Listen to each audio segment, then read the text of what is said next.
most fitness centers, they charge a startup fee. They charge that yearly maintenance fee. They charge maybe a hefty monthly membership due. They charge a cancellation fee. If you decide to cancel, they make you jump through multiple loopholes.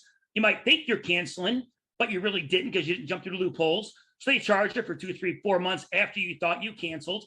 They might even send collections after you, right? All that after you didn't get any guidance at all. You signed up to get access to a bunch of gym equipment that you don't know how to effectively and safely use, but nobody showed you how to use it. So what if you signed up at your local swimming pool and you're drowning, but you didn't sign up for the life-saving package? You didn't pay extra to get your life saved. So the lifeguard and swim instructor, they're sitting there, they're just going to let you go because you didn't pay extra for the life-saving package. So if you don't pay extra for personal training, you're on your own. You're going to drown in a fitness center and you're going to drop out. But the gym keeps their money even though you didn't get the service.